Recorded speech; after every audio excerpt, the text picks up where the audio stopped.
Olá, paz do Senhor, tudo bem com vocês, juniores? Classe Geração de Samuel. Bora lá estudar mais uma aula? Hoje estudaremos a segunda lição do nosso trimestre. O nosso trimestre está com o título Igreja, Casa de Deus. E a lição de hoje, a de número 2, o tema é assim, uma casa de oração. Então hoje nós vamos aprender que na igreja é um lugar de oração.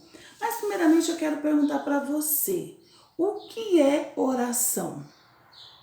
Oração é a nossa comunicação com Deus. Deus fala conosco através da sua palavra e nós falamos com Ele através da oração. Será que para mim então falar com Deus, eu mando uma mensagem via WhatsApp? Ou eu pego o meu celular e faço uma ligação? Não, criança. Para falar com Deus, eu preciso colocar o meu joelho no chão. Eu preciso entrar no meu quarto, trancar a porta e falar em secreto com o Papai do Céu. Mas não é só assim que eu posso orar. Nós vamos aprender que tem vários locais que nós podemos orar. Porque o Papai do Céu está conosco em todos os lugares. Então nós podemos orar na igreja, né? Olha, podemos orar na igreja, podemos orar em casa, podemos orar na rua, na escola. Na onde houver a necessidade, nós podemos falar com o nosso Deus. Devemos orar em todo o tempo. Qualquer circunstância, em qualquer momento da nossa vida, em todo o tempo, nós podemos orar, porque o nosso Deus está sempre com os seus ouvidos atentos para a nossa oração. Essa oração, ela precisa ter um elemento que é fundamental para que a gente possa receber a resposta daquilo que nós estamos orando. Então precisamos orar com fé, pedir com confiança, acreditando que o nosso Deus é poderoso e pode fazer o impossível nas nossas vidas. Mas a oração, a gente precisa, depois de orar, aguardar a resposta.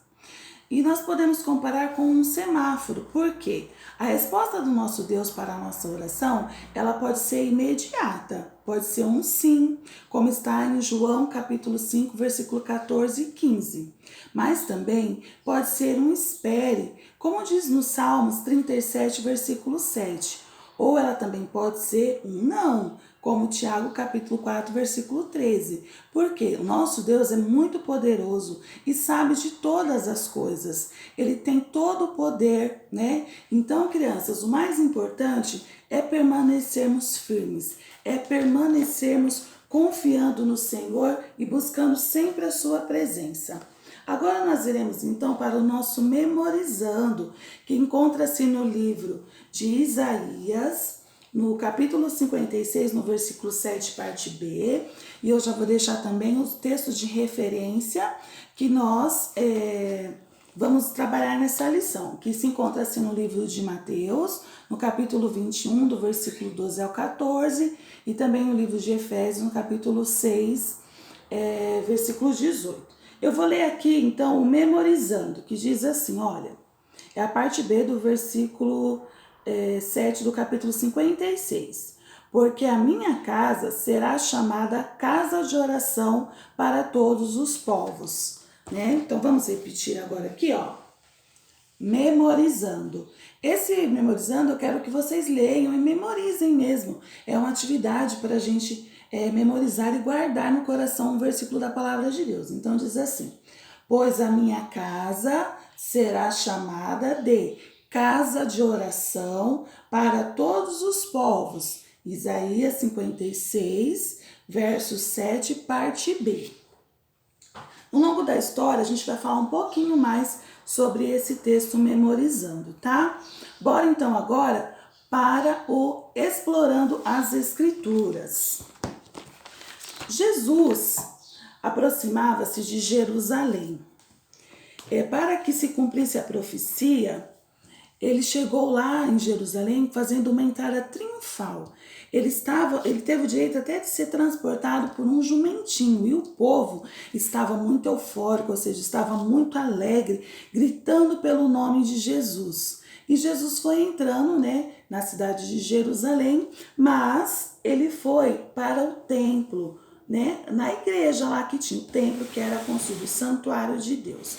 Porém, chegando lá, Jesus ficou muito triste ao ver o que estava acontecendo lá no pátio do templo.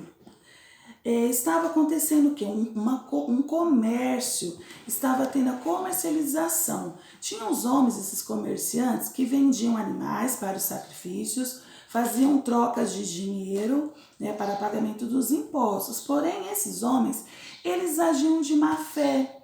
Eles roubavam as pessoas mais simples, vendiam as coisas por um preço muito alto, sem dizer do barulho, né, que eles estavam fazendo ali na porta do templo. E isso impedia que as pessoas fossem orar com calma, com paz, com tranquilidade.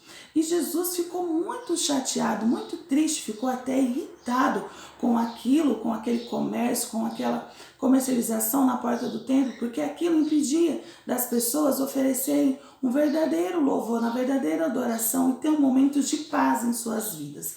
Então Jesus, muito irritado, pegou e expulsou aqueles comerciantes, pediu para que eles saíssem. E aí o Senhor Jesus disse, ele usou o nosso memorizando, aquele versículo que a gente leu quase agora, olha. E ele disse que a minha casa será chamada casa de oração, que ali não era lugar para comércio, mas sim era um lugar para orar, para buscar a presença de Deus.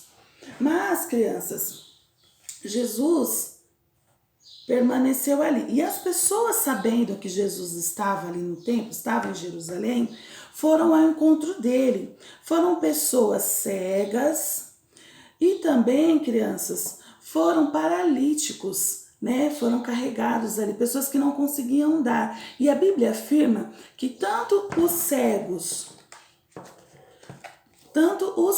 voltaram a enxergar, como os paralíticos voltaram a andar, porque eles foram imediatamente curados pelo poder de Jesus. E também tinham crianças assim como vocês, que estavam lá e testificaram, ou seja, eles testemunharam aquilo que Jesus tinha feito, aquelas curas e a autoridade de Jesus diante daqueles comerciantes. E aí essas crianças começaram a louvar, e Jesus disse que da boca da criança é que sai o perfeito louvor. Por isso, criança, não deixe que nada atrapalhe você de louvar ao Senhor Jesus. Adore a Ele porque Ele merece toda a honra e toda a glória. O apóstolo Paulo, crianças, também nos ensinou algo sobre a oração. Eu vou ler aqui com vocês também em outro texto bíblico, é no livro de Efésios, no capítulo 6, no versículo 18, que diz assim, olha, orando em todo o tempo, com toda a oração e súplica no Espírito, e vigiando nisso com toda perseverança e súplica por todos os santos. Então, o que o apóstolo Paulo nos ensina nesse versículo? Que nós, como eu já disse, devemos orar em todo o tempo. Às vezes, nós estamos num lugar que não dá para a gente nem fechar os olhos, nem se ajoelhar para orar. Mas nós podemos orar no Espírito. O que significa isso? Que nós podemos, no nosso pensamento, ter a comunhão com Jesus. De repente você está no local que você precisa pedir algo para Deus, um livramento, pedir algo, uma direção, e você não pode se ajoelhar, você não pode fechar nem os olhos, mas no seu pensamento você pode pedir algo para Deus, e o Senhor está ouvindo esta oração, porque o Senhor Jesus conhece, né? Mesmo sem a gente falar, Ele já sabe o que tem dentro do nosso coração, qual que é a nossa intenção, quais serão as nossas palavras.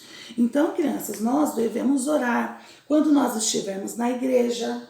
Sim, a igreja é o melhor lugar para orar, porque é um lugar onde nós podemos orar sem as pessoas nos criticar. Então nós podemos orar baixinho, podemos orar mais alto, podemos chorar, podemos orar da melhor forma, da forma que a gente se sente mais tranquilo. Mas nós podemos orar na nossa casa, orar em qualquer ambiente. O importante é nós falarmos com Deus, é nós podemos ter esse momento de intimidade. A oração, ela é o nosso contato, é a nossa comunicação. E quanto mais você ora, mais você conhece a Deus. Porque Jesus fala conosco através da sua palavra. E nós, na nossa oração, ela não precisa ter palavras difíceis, ser uma oração com palavras complicadas. Não, pode ser simples. O Senhor Jesus conhece a sinceridade e Ele sonda o seu coração. Ele sabe se você está sendo sincero ou não. Então, criança, sempre ore para que você tenha essa comunhão com o Papai do Céu. Nós aprendemos também que a oração, ela é como uma chave. É uma chave que abre portas, que faz com que a gente conquiste aquilo que nós estamos pedindo. E como eu já disse também, o elemento essencial para a oração é a fé. É você acreditar que a sua oração vai chegar diante de Deus e Ele vai te responder. Então, neste momento, crianças, nós iremos orar, agradecendo a Deus pelas nossas vidas, agradecendo a Deus por tudo que Ele tem nos dado, pelos livramentos, pela proteção nos dias difíceis que estamos passando. Então vamos fechar os nossos olhos e vamos agradecer ao nosso Papai do Céu. Querido Jesus, nós te agradecemos primeiramente, Senhor, por mais esta oportunidade de falarmos um pouquinho do teu amor nesta manhã para essas crianças. Te agradecemos pelas nossas vidas, eu te louvo e te agradeço pela vida de cada um dos juniores que estarão, Senhor, logo mais assistindo esta aula. Que o Senhor abençoe as suas famílias, nós te agradecemos pelo seu amor, te agradecemos pela tua bondade e misericórdia, te agradecemos, Senhor, pelas nossas vidas. Pai, fica conosco, nos dá uma semana abençoada, um dia abençoado na tua presença. E nós, Senhor, te glorificamos para todos sempre, em nome de Jesus. Amém. Queridos, essa então foi a nossa aula de hoje. Eu aguardo vocês no próximo domingo, tá? Fiquem com Deus e tenham um bom dia. Um beijo, até mais.